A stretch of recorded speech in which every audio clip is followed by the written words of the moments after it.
आए अल्लाह के नबी, क्या मैं देवर से भी पर्दा करूं? अल्लाह के नबी का जवाब ये था, हाँ दूसरों से पर्दे में कुछ कमी हो जाए तो चलेगा, दूसरों से पर्दे में कोई कमी हो जाए तो चलेगी, लेकिन देवर से पर्दे में कमी नहीं होनी चाहिए।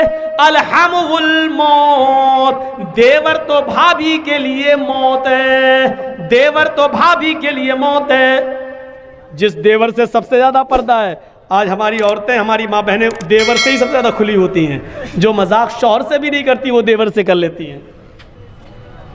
और एक हम हैं,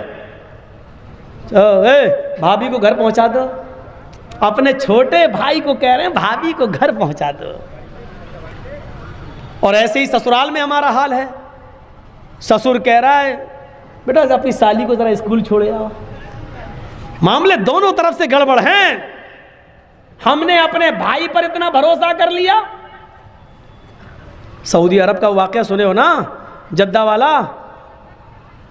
एक औरत बेचारी दर्द से कराह रही थी, दर्द से, और जद्दा के टैक्सी ड्राइवर बेचारा, उसको कोई कस्टमर नहीं मिला तो वो रुमाल मुंह पे डाल के लेटा हुआ था। जल्दी से औरत आई उसके पास, देखिए मुझे दर्द ज़े हो रहा है, बच्चे की पैदाइश की तकलीफ, ज़रा कोई करीब के हॉस्पिटल में लेके चलो, मुझे जल्दी से इलाज के लिए जाना है। ड्राइवर ने देखा, टैक्सी ड्राइवर ने, उसने कहा भाई औरत परेशान है, पेट बड़ा, उसने जल्दी से टैक्सी खोली, आओ बहन बैठो, उसने जल्दी से बिठाया और चल दिया। जद्दा के हॉस्पिटल में लेके पहुँचा और उसमें एंट्री होती है, तुम लेके आए हो? हाँ, लिख दिया। अब ये बैठा है कि जल्दी से वो चेकअप करा के आए तब हमें पैसा दे, जितना हुआ मेरे रियाल। उधर पता चला साहब उसको एडमिट कर लिया गया है, अभी वो 2-3 दिन रहेगी, आप उसके साथ आए हैं? इसने कहा जी। कहा ठीक है, उसको एडमिट कर लिया गया है।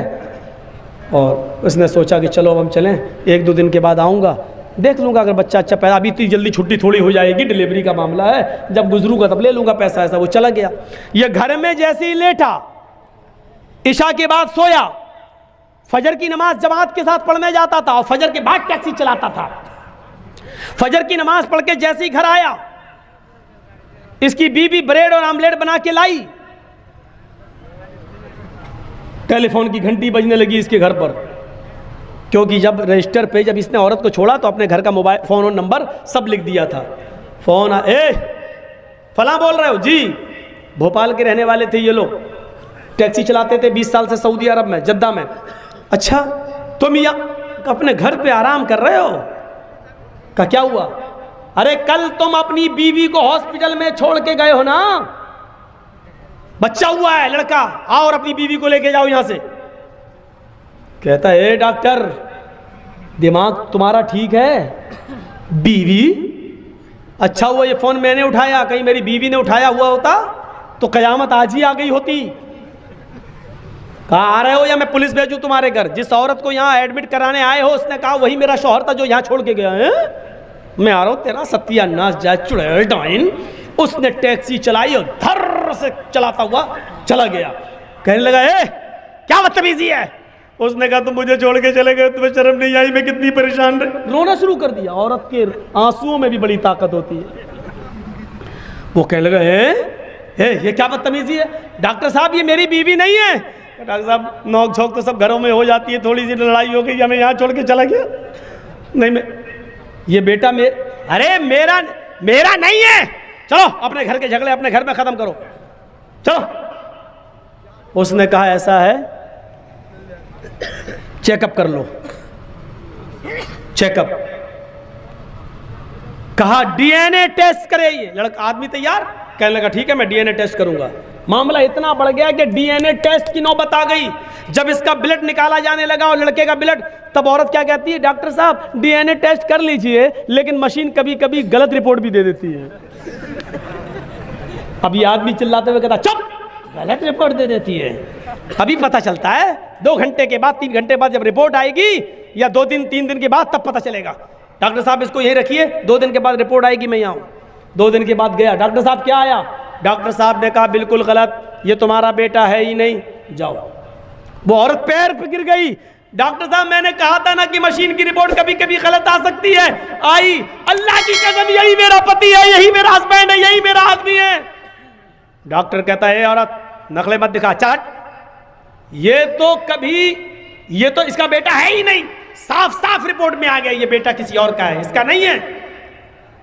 वो कहने खूब रोई। डॉक्टर कहता मेरी बहन मैं तुम्हें कैसे बताऊं, इस आदमी की रिपोर्ट इतनी डेंजर है, इस आदमी की रिपोर्ट में तो ये आया है कि ये जिंदगी में कभी बाप बन ही नहीं सकता। तुम कह रही हो कि इसका बेटा ये तो बाप बनने के लायक नहीं है। अब इस आदमी का दिमाग खराब। क्या कह रहे हो डॉक्टर? कहा तुम बाप नहीं बन सकते हो। भाई सॉरी, रिपोर्ट में हे डॉक्टर मेरे 6 बच्चे हैं, तू कह रहा बाप नहीं बन सकते। डॉक्टर बड़ा परेशान।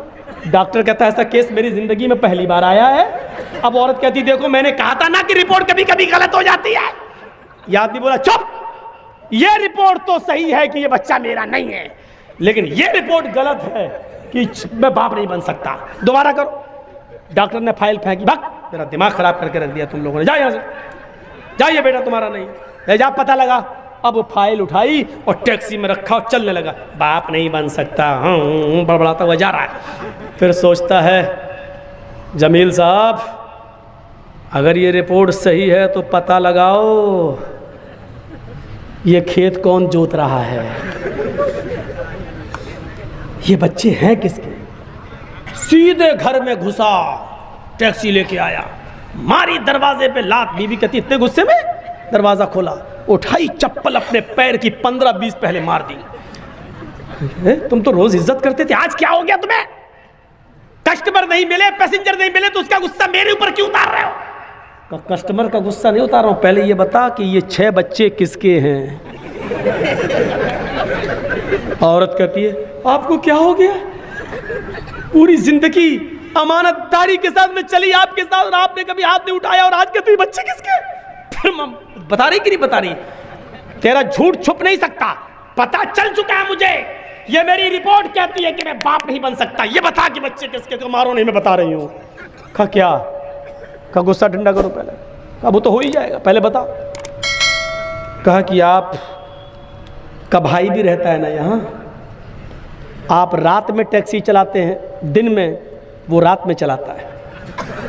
मतलब आप जब दिन में टैक्सी चलाते हैं तो वो रात में टैक्सी चलाकर घर में आ जाता है, फिर वो दिन भर घर में रहता है, और जब आप रात में घर पे आते हैं सोने के लिए तो वो रात में टैक्सी चलाने के लिए चला जाता है। आपकी ड्यूटी दिन